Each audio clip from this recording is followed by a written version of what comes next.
hotelilang, atraya hotelilang, Galsis hotelilang, atraya hotelilang. Yeah. Good day, everyone. Good day and good morning. All over the world. Today is Thursday and I've been cleaning my house so it can be inviting and if anyone look at me with some kind of an eye that this is a filthy guy, should reconsider that opinion. That's how it is, my friends. Reconsider your opinion. Not everything is about your opinion. Neither am I. My opinion is dead anyway. It have bear no meaning, bear no sense. But we can go so far that we maybe can't go anymore. We go by faith. I think faith is the answer. Faith. Let me write that down. Faith. I think I put it up in white because now it's a clean place for faith to be.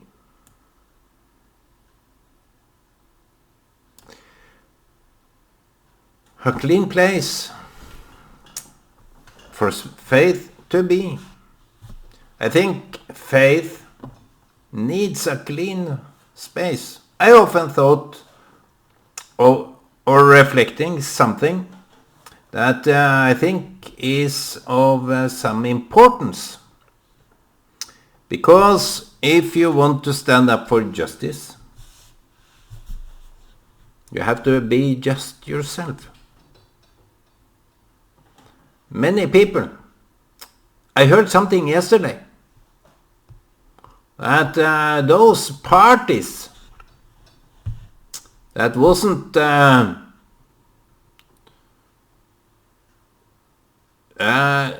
it was some expectation about some parties that didn't say anything when criminals, when wrongdoing was done by other parties, by other leaders, by other associated. They didn't cry out. And you will ask why. I think faith comes from a clean environment. It can be a spike. Faith is a spike. It's a grain.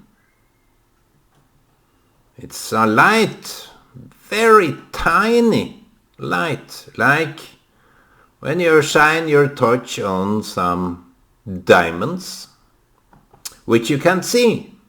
It's all mudded but if you brush something and you shine the light, the diamond light will come out. But if it's not tidy, it will be dull again. All the filth and dust will cover the shiny part. Look at this diamond.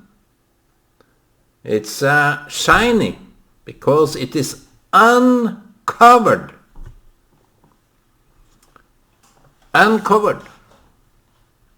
So faith needs to be uncovered after it have been sparkling. You remove everything that covers the faith.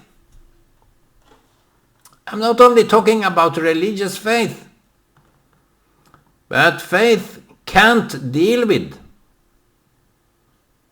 something that is muddy, that is clouding the environment. So the case for this political party that didn't cry out for injustice,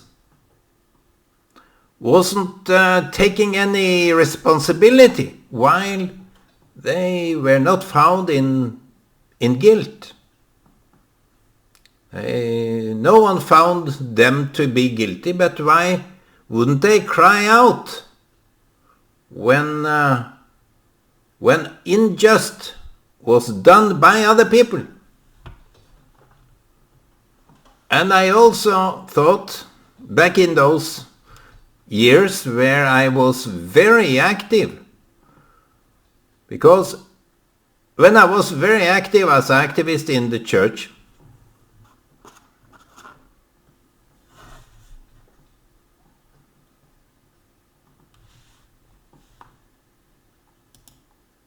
faith, don't forget it.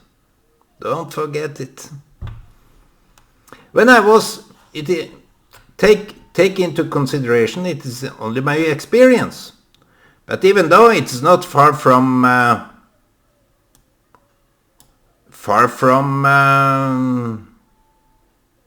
the same case, while I was only the only one that cried out for something that was unjust, no one aligned with me. Was it because I was stupid? No. Because many said, many of those that could stand up and align with me,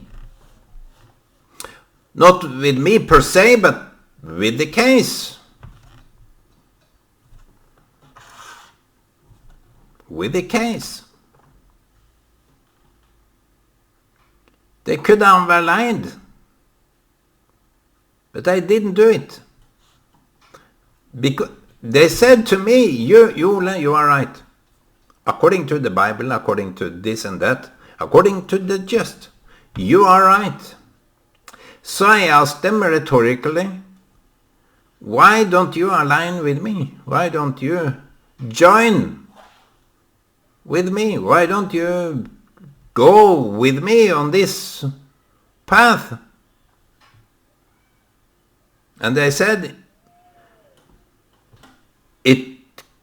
it wouldn't help. That was their answer.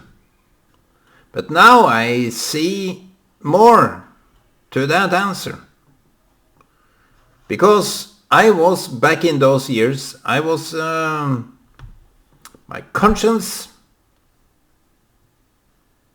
still, I would say I have a conscience. I don't say I have a clean conscience, but I have a conscience. I'm aware of that light that is within me. And to have a belief, it needs to remove the place from filth and dirt and dust and muddy water. When the light is put on me, what will shine? What will shine, my friends? It was not that I was stupid or idiotic or anything. And I was warned by my own family that, Ola, don't do this because they will hunt you. They will talk badly of you. said, what? This is way more important than me? The hell with them. They can talk badly about me anytime. That is their preoccupation by talking bad. So this political party, which wasn't found in any perfect, as they wanted to be portrayed, they were perfect. And I think we have verses in the Bible that are talking about perfection. People that are perfection, churches that are perfect, churches that are not found in anything. It's a very sad story. When the church should be the backbone of this society, this time, this, what do you call it? It should be the moral decency entity of this time, this space. So when people are looking for the truth, they should look to the church. But today, church are so clouded with every colors. Oh, pride. They are so colored. Oh, pride. That I have no sparks. There is no sparks in colors. There are sparks in light.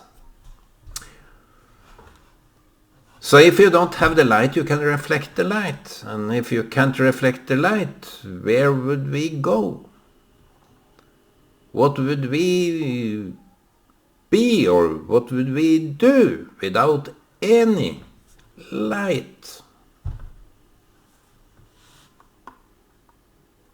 Faith needs its environment to prosper, to be alive. But easily we cloud it over. And you see, faith, if you have faith, you know what to do. Both internally and externally. You know what is right, and you know what is wrong, because you have the faith that tells you what is right and what is wrong. But today, everyone wants to be nice and not looked at with any faults, with any just a pretty face, as they say. People want to be looked at with a pretty face. So here, yesterday, I went to McDonald's. It was a funny occasion. I went to McDonald's. I planned with my daughter, and she wanted to join me. She called me early in the morning. My dad, do you want to meet me? Yeah, of course. And we went to McDonald's, and I had to go to the toilet, the bathroom. And when I was sitting there for a while, some voices appeared. And it was a unisex toilet.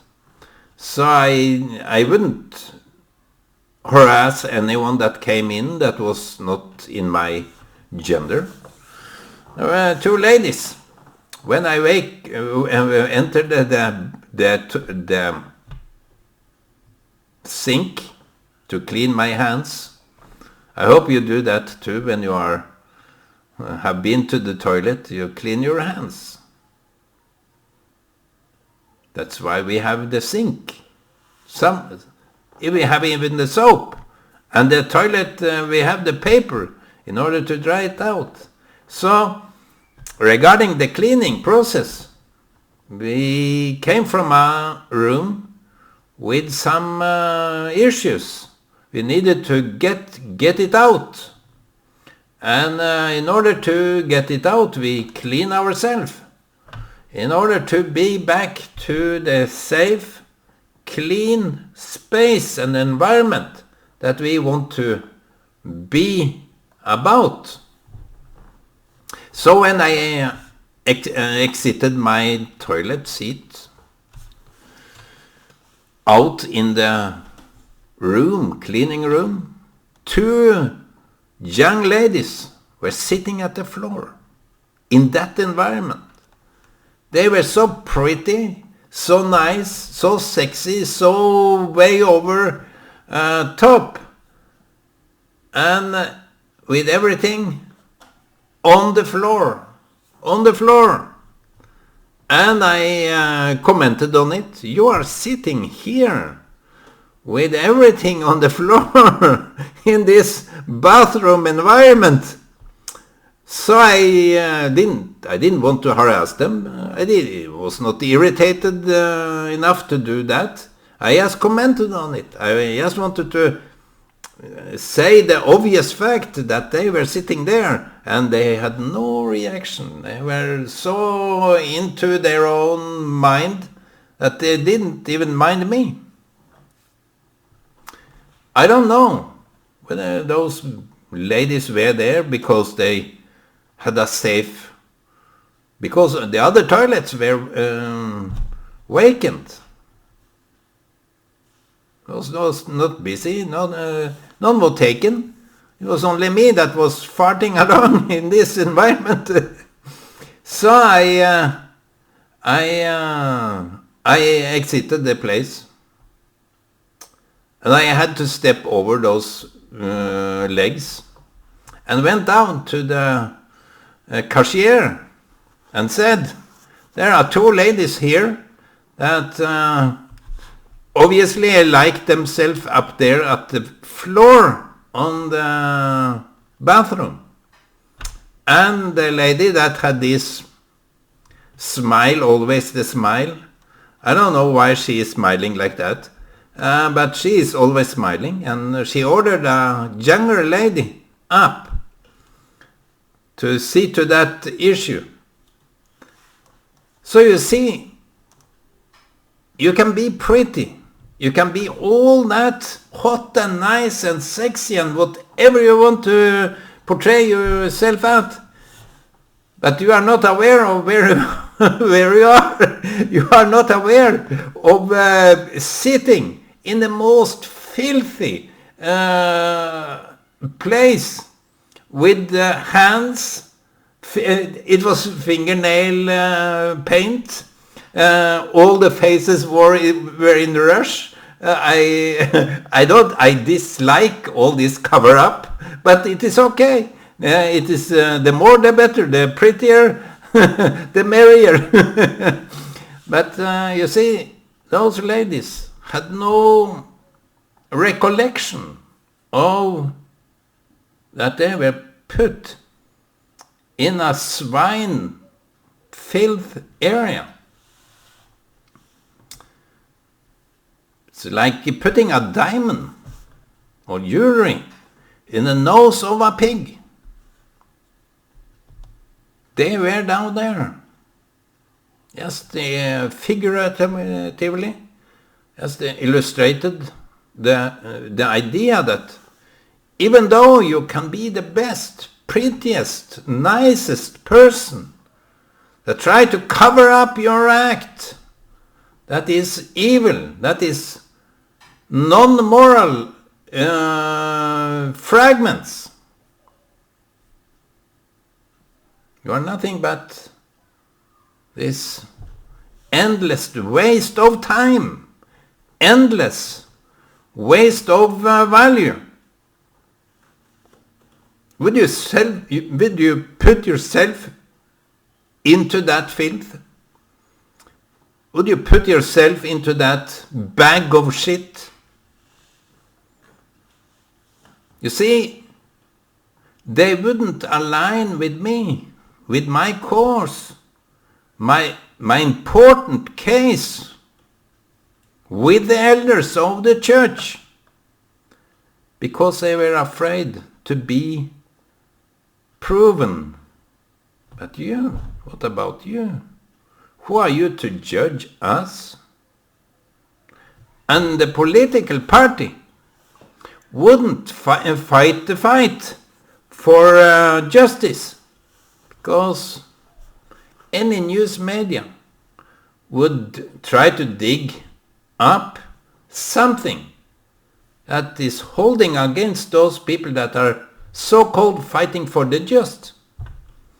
So when leaders in countries that are so perverted and corrupted are talking about just freedom, liberty, democracy, and so on, they are, in fact, in the most filthiest way, corrupted.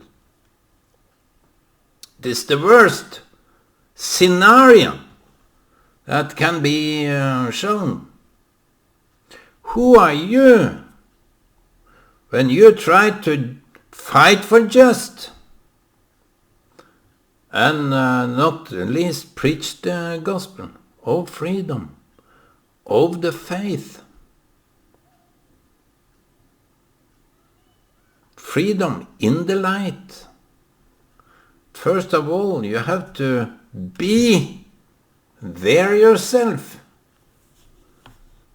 But no one, I wouldn't say that I am perfect, but it is a difference, highly difference, between talking about something holy and be found not holy. But you are willing, you are undergoing processes in order to get there. You have no naive take on yourself that since you are talking about such holiness, you are holy. No, no one is holy. But you can be part of the light that is shining in this world, this dark and filled earth that is so much filth today that you can't even see the light. Can't see the light. You need to get all the dirt, all the bad, evil doings away. Right your wrong. Why would I talk about this? This little word, faith.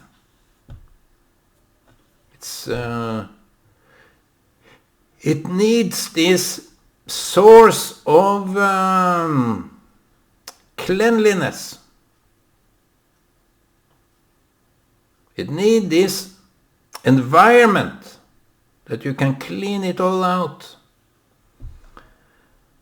I think many people here in Norway and Western world, they say they want peace. So, they make, in fact, a laughing stock of themselves for saying, we want peace. As if no one really wants peace. That is something to talk about, because people are so superficial. They say we want peace. Who are they to talk about peace? They think that this narrative, this opinion that they want peace is so self-righteous, self-righteousness, they want to portray themselves as the most righteous and decent people, but they are so totally corrupt, rotten to the core, just for saying something like that.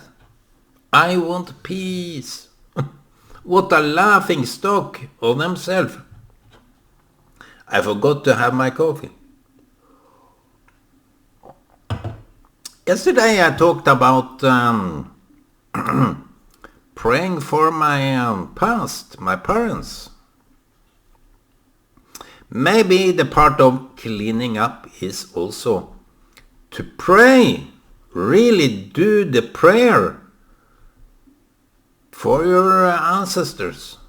Do the prayer for the ancestors, because in that you can erect something that was meant for you. The light that shines in your world came from somewhere, and that you are the recipients of that light, of faith. I know that my grandmother, from my mother's side, was a brave woman. But back in those years, it was very hard to be a Pentecostal. They were hunted, not accepted. And if they went to baptize themselves as a believer, we have this baptism of children, which is done regularly, like some alternation of circumcision.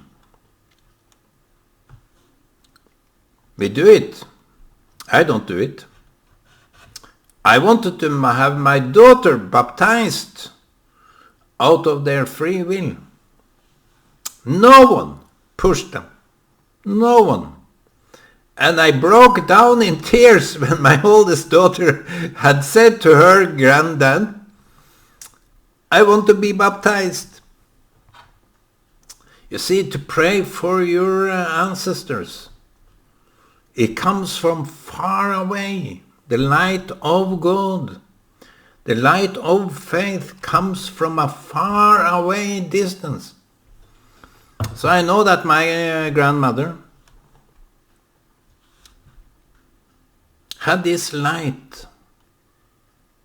She had this light that was so profoundly true, simple. And she wouldn't bend over for these worldly powers that was here. And when the last minute my mother saw her mom alive, the last minute, because some neighbors were calling, and her mom ran to the neighbor. And by this run, in the minute she entered the house where she was running to, she saw this glory, round glory over her mother's head. I think that was a proof, some sign, some indication that this was a holy woman. And the minutes after, she was dead.